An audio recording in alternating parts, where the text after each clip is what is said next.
Ингээд миний сэтгэлд өөр өгөхгүй байгаад энэ ярьж байгаа. Ус нь бидний одоо бидний биеийн 70% нь ус байдаг бөгөөд бидний тархи нь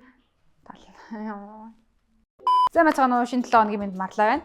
За сүүлийн үед манай өсвөр үеийнхний дунд гэлтгүү хүмүүсийн дунд усны хэрэглээ маш бага байгаатай холбоотойгоор үнээс үүдээд гарах өсвөр үр дагаврын талаар хэвлээ ярилцъя.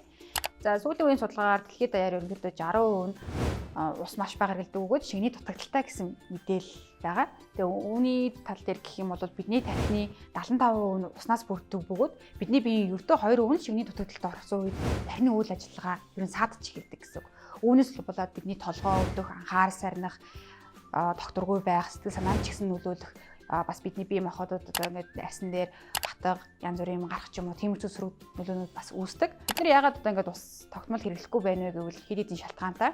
Нэгдүгээр ус нь амтгүй байдаг болохоор түүний оронд чихэрлэг одоо хоол хүнсээр одоо ингээд тэрийг нөхөж ингэж бодож орлуулдаг. Гэхдээ чихэрлэг хүнс хэрэглэснээр бидний одоо нөгөө шингэнийг нөхөж байгаа биш. Нөхөж байгаа юм шиг мэдрүүлдэг хэрнээ яг шингэнийг хангалттай нөхөж чаддаггүй байх нэ. Тэгвэл дараагийн шалтгаан гэх юм бол манай өсвөр үеийнхэн хэд их утсандаа анхаарал хандуулах, өөр зүйлсд анхаарлаа сарниулах ч юм уу тиймэрхүү зүйлсээс болоод ус уухаа мартдаг. Өөрийнхөө цангаж байгаа ч гэсэн бүр анзаарахгүй байх магадaltaй байдаг болохоор усыг маш бага хэрэглэдэг гэсэн үг. Тэгээ бас бидний түгээмэл ойлголт гэх юм бол усыг зөвхөн цангасан үедээ хэрэглэдэг гэж ойлгодог болохоор шингэний дутагдал бүсгүй орж идэг гэсэн үг. За тэгвэл бидний биеийн шингэний дутагдалд оруулахгүй тул хэдүүлээ өглөөс ирээд заавал ус уух, өдөрт тогтмол усыг багаар шимж ууж хөвших ч юм уу нэг дор хэмжээгээр уух биш өдөр тогтмол багаар уух нь бидний эрүүл мэндэд ч гэсэн тустай байдаг гэсэн үг.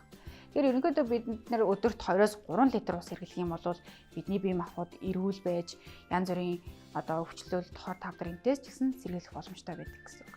Тэгэхээр та бүхэн маань усныхаа хэрэглээг өдөртөө нэмэгдүүлээд усаа сайн угаагаад эрүүл эзэгаарай. Хамтдаа марлаа дараа 7 удаа цэцлээ түр баяртай.